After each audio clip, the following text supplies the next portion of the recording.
लाडाने वाढवलेल्या मुलांनी वृद्ध आईवडिलांना त्यांच्या घरातनं हाकलून देणं, त्यांचा सांभाळ न करणं, घरात राहिले तरी त्यांचा सांभाळ नीट न करणं आणि ह्यामुळे वृद्धांची जी एक दयनीय अवस्था झालेली आहे ती यापुढे चालणार नाही. कारण त्यांचा सांभाळ होतो किंवा नाही हे पाहण्याची जबाबदारी आता पूर्णतः तलाठ्यांवर सोपवण्यात आल्याने हा निर्णय घेतलेला आहे विभागीय आयुक्तांनी. यापुढे जर का मुलांनी त्यांच्या आईवडिलांचा सांभाळ केला नाही तर त्यांनी जर का त्यांची तोंडी तक्रार जरी तलाठ्यांकडे केली तरीसुद्धा ती तक्रार लेखी स्वरूपात घेऊन तलाठी त्यावर कारवाई करतील अशी तरतूद आता करण्यात आलेली आहे. आईवडिलांची हेळसांड होणार नाही यासाठीच विभागीय आयुक्तांनी विशेषतः करून शासनाचं परिपत्रक आणि जे न्यायालयाचे आदेश आहेत त्यांची अंमलबजावणी करतच हे परिपत्रक जारी केलेलं आहे.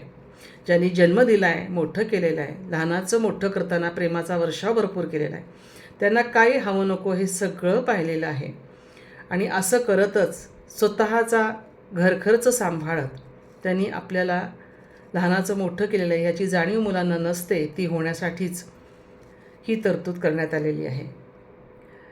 या संदर्भात काय झालं आहे ते शासनाने 9 जुलै 2018 रोजी राज्याचे सर्वसमावेशक ज्येष्ठ नागरिक धोरण 2013ची अंमलबजावणी केलेली होती. त्याचेच हे आदेश काढलेले आहेत. या संदर्भात न्यायालयाने वेळोवेळी जे आदेश काढले त्याचीसुद्धा निर्णय याच्यामध्ये घेण्यात आलेले आहेत. आईवडील किंवा ज्येष्ठ नागरिक हे वृद्धापकाळामध्ये त्यांच्या मूलभूत गरजा, त्यांना लागणारं अन्न, वस्त्र, निवारा या सगळ्यांची, तसेच ह्या वयामध्ये जास्त करून वैद्यकीय उपचारांची खूप गरज असते. तर ते उपचार त्यांच्यावरती व्यवस्थित होत आहेत की नाही, ते त्यांना व्यवस्थित मिळत आहेत की नाही, या गोष्टींची दखल घेतली जावी आणि त्यांना सन्मानाने वागणूक. खूप घरांमध्ये काय होतं की आईवडील म्हातारे आहेत, आता काय त्यांना सन्मान द्यायचा, मग ते कमवत नाहीत, काही कामाचे राहिलेले नाहीत म्हणून त्यांना अक्षरशः एका रूममध्ये बंद केलं जातं किंवा एका कोपऱ्यात त्यांना गादी घालून दिली जाते किंवा पलंगावरती झोपवलं जातं. अशा प्रकारची हीन दर्जाची वागणूक दिली जाते. तर त्यामुळे ह्या ज्येष्ठ नागरिकांना, आईवडिलांना सन्मानाची सुद्धा वागणूक मिळणे हे खूप आवश्यक आहे आणि म्हणूनच विभागीय आयुक्तांनी हा पुढाकार घेत शासनाच्या निर्णयाची आणि त्याचप्रमाणे न्यायालयाच्या आदेशाची सुद्धा अंमलबजावणी करत हे परिपत्रक त्यांनी जारी केलेलं आहे. त्यात त्यांनी असं म्हटलेलं आहे की जी मुलं आईवडिलांचा सांभाळ करत नाहीत, परंतु ज्या मुलांना त्यांच्या आईवडिलांनी त्यांची स्वतःची प्रॉपर्टी दिलेली आहे, संपत्ती दिलेली आहे आणि ती संपत्ती त्यांच्या नावे केल्यानंतर देतेवेळी त्यांना ज्या अटी घातलेल्या असतील किंवा त्यावेळेस त्यांना जे काही सांगितलं असेल की आमची ही काळजी घ्या किंवा असे जे शब्द त्यांच्याकडनं त्यांनी घेतलेले असतील, पण ते जर शब्द मुलांनी नाही पाळले तर मात्र मग त्या मुलांसाठी काय कारवाई, तर ती शब्द तो मुलं पाळत नसतील तर ही सगळी प्रॉपर्टी पुन्हा त्यांच्याकडून घेऊन आईवडिलांच्या स्वाधीन करण्यात येतील असं या पत्रकामध्ये आणि आदेशामध्ये म्हटलेलं आहे. जी मुलं मुली किंवा नातेवाईक आईवडिलांची सांभाळ करत नाहीत, ज्येष्ठांची काळजी घेत नाहीत किंवा ज्यांना सन्मानाची वागणूक देत नाहीत, औषधोपचार, त्यांना राहण्याची सोय, खाणं पिणं हे व्यवस्थित केलं जात नाही, अशी साधी तोंडी तक्रार जरी आईवडिलांकडनं जर तलाठ्याकडे गेली किंवा आईवडिलांमार्फत कोणीही तलाठ्याकडे केली तर ती जी तक्रार आहे ती लेखी स्वरूपात लिहून घेऊन त्यावर कारवाई केली जाईल आणि या गोष्टीच्या बाबत संबंधित पोलीस ठाणं जे असेल त्याच्या अंतर्गत राहणारी जी ज्येष्ठ मंडळी आहेत त्या सगळ्यांची यादी तयार केली जाणार आहे. त्याचप्रमाणे ह्यांचा न्याय मिळवून देण्यासाठी तलाठी प्रयत्न करणार आहेत तो असा की ह्या ज्येष्ठांना जाऊन ते भेटणार आहेत. प्रत्येक महिन्याला त्या पोलीस स्टेशनच्या हद्दीत येणाऱ्या ज्येष्ठ मंडळींच्या घरी जाऊन त्यांची चौकशी करणार, तपास करणार की त्यांना योग्य वर्तणूक, वागणूक, खाणं पिणं, अन्न, वस्त्र, निवारा हे सगळं व्यवस्थित मिळत आहे किंवा नाही, मुलं त्यांची जबाबदारी चोख पाडत आहेत किंवा नाही हे बघण्याचं काम तलाठी लोक करणार. आणि तलाठी हे त्याचं काम चोख करतो आहे की नाही ही बघण्याची जबाबदारी जिल्हाधिकाऱ्यावरती असणार आहे. त्यामुळे ह्या सगळ्या जबाबदाऱ्या एकमेकांच्या अधिकारावरती अवलंबून असणार आहेत. आईवडिलांची जबाबदारी मुलांवर असणार आहे, जी आईवडिलांनी पूर्वी पार पाडली. त्या आईवडिलांचा सांभाळ करण्याची जबाबदारी जी मुलांनी नाही पार पडली तर ती कशी पार पाडून घ्यायची ही जबाबदारी ही तलाठ्यांवर असणार आहे.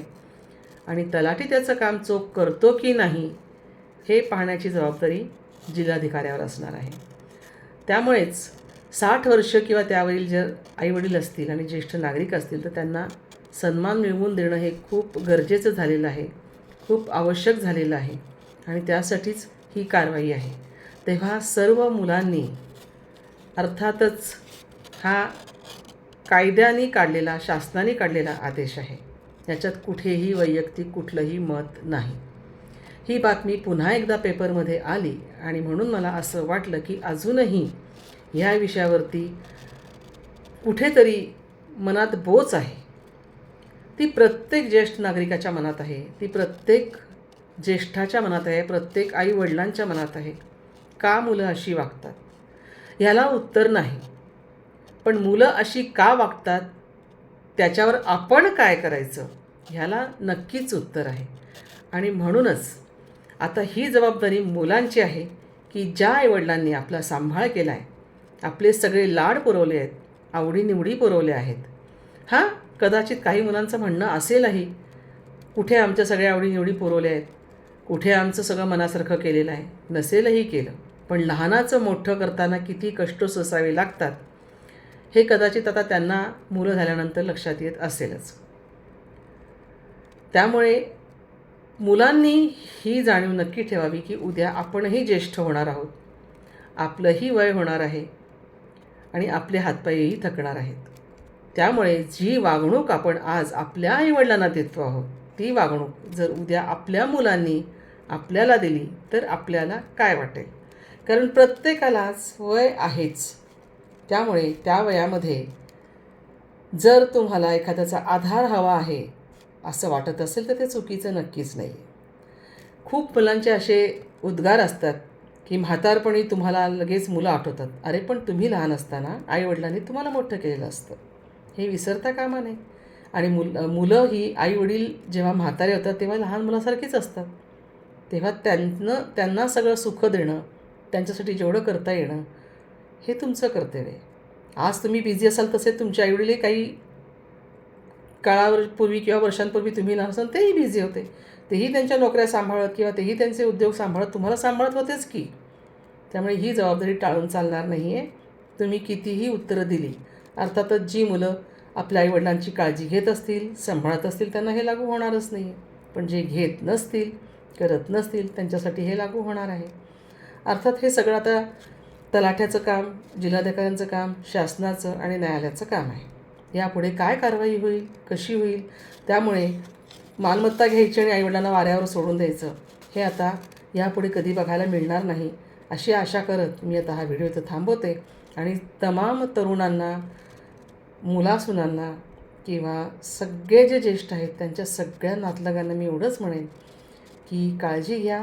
हीच वेळ उद्या आपल्यावरसुद्धा येणार आहे, आपणही याच्यातनं जाणार आहोत. त्यामुळे सगळ्यांची काळजी घेत, प्रेमाने घेत. पूर्वी ही परिस्थिती कधी आली नाही कारण एकत्र कुटुंब पद्धती होती आणि त्यामध्ये प्रेम होतं. आजकाल एकत्र कुटुंब पद्धती दिसतही नाही आणि दिसली तरी त्यात प्रेमही नसतं. हेवे जावे, मत्सर ह्या गोष्टी जास्त दिसतात. पण तरी आपल्या घरामध्ये आपण असताना माझं असं मत आहे की शासनाने त्याच्यामध्ये इंटरफिअर का करावा, नाही का. त्यामुळे आपण जर स्वतःचं काम स्वतः केलं तर तो प्रश्नच येणार नाही. म्हणूनच मुलांनी ही जबाबदारी स्वतःच्या शिरावर घ्यावी आणि मोठ्या प्रेमाने आईवडिलांचा सांभाळ करावा. त्यांचे आशीर्वाद घ्यावे जे तुम्हाला तुमच्या आयुष्यभर उपयोगाला पडतील. धन्यवाद.